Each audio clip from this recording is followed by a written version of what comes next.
roles of town clerk. Yeah, Well, outside people, they don't know the roles of town clerk, Papa. Yes, the roles of basically my role as town clerk or even town clerks across different cities, towns and municipalities. First of all, for us, we derive our authority responsibility from the Constitution of Uganda. And when from the Constitution of Uganda now we come down to our specific law, which is the Local Government Act. Yeah, exactly. This Local Government Act previously it was Chapter 243. But now it was recently amended, and now currently it is Chapter 138. 138. And to be specific, under Section 71, that's where we get our roles and responsibilities as the town clerk. First of all, as a town clerk, you are the head of the technical team of the division of the city or the municipality or even a town council. But to be specific, the roles of industrial division town clerk, we are called town clerks, but ideally we should be city division clerk or city town or city clerk. But now why this person called it? Yeah, it will be amended soon, I think, because that's kind of a misnomer, but it is confusing. But I think it will be worked on, and we need to, put that right. But our roles are not different from those of town clerks of municipalities. Yes. Because under the same law, under the same act, the Local Government Act 138, Section 4. Under Section 4, you see that a division of a city is equivalent to a municipality. Yes. And a city is equivalent to a district. Yeah. Yeah, that's why you see now, like in Bali City, and that's why we even have a member of parliament. Yeah. And why we even have a member of parliament. And we have a woman member of parliament representing the city, representing the Bali district or Bali 6. Yes. So under that section, it tells us that under Section 4 that a city is equivalent to a district. Now my role specifically as town clerk are derived from that section 71, and one of the roles I'm the head of the entity, technical head. Okay. Ideally, I head all the staff of the division. Yes. Then the other role is I'm the accounting officer. Accounting officer. Accounting officer means that I'm supposed to receive money, grants. Like we have different grants from government, like the correlation grants and other grants and conditional grants, the local revenue which we collect from revenue sources. So that's what I'm supposed to collect and be in charge of it, spend it and account for it. Okay. The other thing, I'm the chief custodian. Yes. Custodian means that each and every property of government, I'm responsible for it. I'm supposed to see that it is well maintained and kept safely. So that's what it means. Property like vehicles, like buildings, like all assets. Assets may be for like computers, basically all assets of the division. Yeah. I'm the one responsible. Then the other thing, I coordinate activities of council headed by the mayor and the technical staff. I coordinate. I'm a bridge. Okay. Yes. The other role is to plan, budget for the division. Planning basically our approach is to bottom up planning. Collect that, make plans and the budgets. So that is also part of my role. Now the other core responsibility also is I'm supposed to advise council. Now that is now how you have come to the right point. Yes. I was asking myself, a town clerk or city clerk and a mayor who's supposed to advise the council. Like I told you, I'm the technical head. Yes. Now, being technical, I have the technical expertise. To be a town clerk of a division like of a city, you must have been, must have worked with government for a period not less than 13 years. Yes. When you're in the field. Yes. Working as town clerk at different levels. Yes. Now, for my case, of course, I've been there for 19 years. 19 years in Bali? No. Oh, okay, when you're in the field of... When I started working with government. So that means I've been around for a while and I know these are the roles we do every day and they're off-head.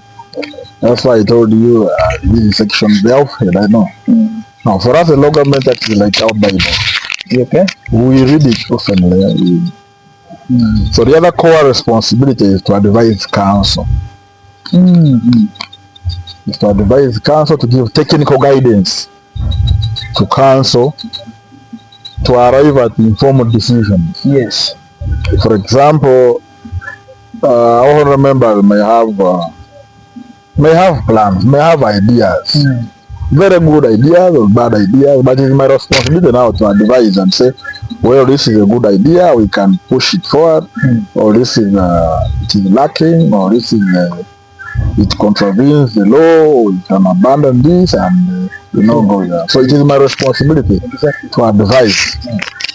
When council is seated and they are deliberating and I see maybe they are trying to go astray me, I can only give and I will say, please, here it should be like this. I give advice. And the law is very clear. I give advice. Advice. A town clerk. Is it true that a councillor can change from the office based on your alone? I'm a political councillor. Do I have a mandate or do I have the rules for chasing it from the office as a technical? Well, legally it doesn't hold. But we can't stop people from having their perceptions. So legally it is lacking, but like I told you, for us technically, we are always inclined to giving advice that is really legitimate. It should be legally binding. And for us technically, we read a lot. So it's unnatural. It's not proper. It's not provided for in the law. It's not provided for in the law that there are disciplinary measures that government puts in place. Okay.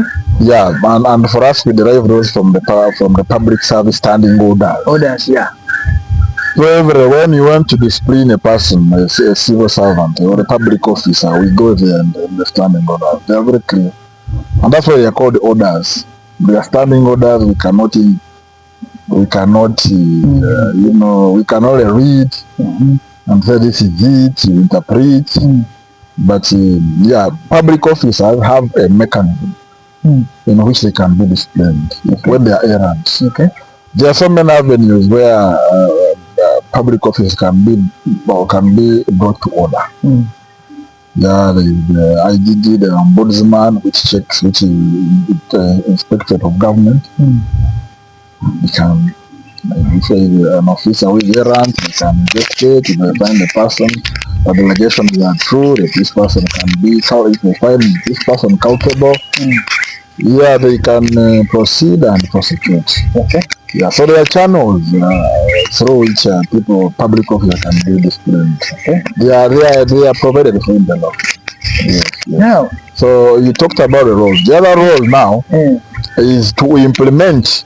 Yes. I'm supposed to implement council's lawful decisions. Councils come with a lot of ideas and they want to do so many things for the community. So sometimes they can be acting out of maybe like different environments. They can want to they can arrive at a decision which me as town clerk I may see as the not legally holding, and as my responsibility, one of my core roles, I will advise them and say this one is unlawful and it is really discomforting for me to implement. Exactly. So it's one of my core roles, by the way, responsibility as a town clerk, to implement council's lawful, underline the word lawful decisions. What makes something lawful? What makes something lawful is the law that is in place. You get it? Yeah, I'm getting it. Let me give you an example. Yeah. If they say, maybe, now I'm talking about our local government act. Yes. If they say, like maybe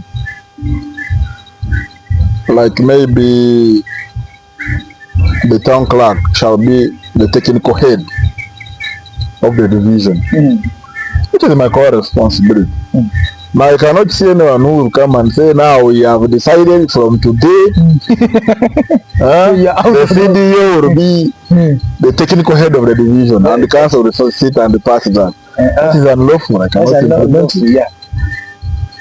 Because legally the town clerk is the technical head, and the mayor is the political head of the division. Yes. So that one would be now contravening the law, and that one I cannot implement. Exactly. Yeah. So there are so many roles, but those are the core ones I can give you. Also, the town clerk has so many other roles, responsibilities that he is supposed to. Now I want to know the town clerk who's supposed to cater for the transport allowance and some sitting allowance for the council meetings. Is it the town clerk? Yes, that's one of the roles. That's why I'm an accounting officer. So that's one of my roles. And these are planned before. These are, first of all, I'm supposed to plan and execute the budget. The budget passed by council. So what the budget provides is what I can provide.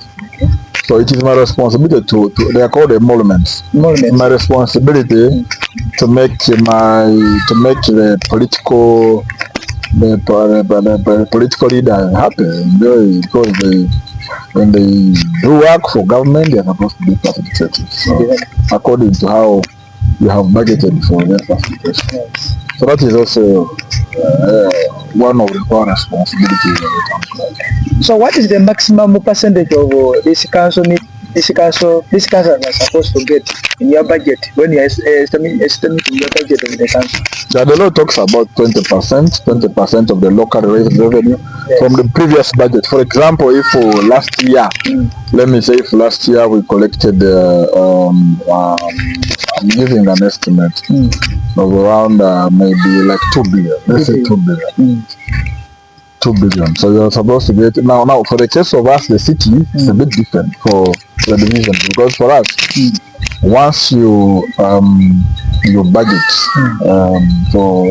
because the cities don't actually collect any revenue, and legally they're not supposed to collect any revenue. Okay, it is the divisions which collect the revenue and then give a percentage to the city to run its activities. Okay, like maybe plan for allowances for their councils, buy stationery, buy fuel, repair vehicles. So that's what the money does. So the law is for us when we collect money. Let's say maybe we collect like 1 billion. 1 billion, yeah. So when we collect 1 billion, the law is set in a way that we are supposed to share half. That is 50%. Yes. We get a 50% of 500 million, and the city gets 50% of 500 million. So on our 50%, 500 million, and the law tells us calculate 20% for the council. Yeah, 20%. So when you calculate 20%, you will get the 20%, and then you plan for activities within the 20%. Now that 20% caters for like what you're talking about,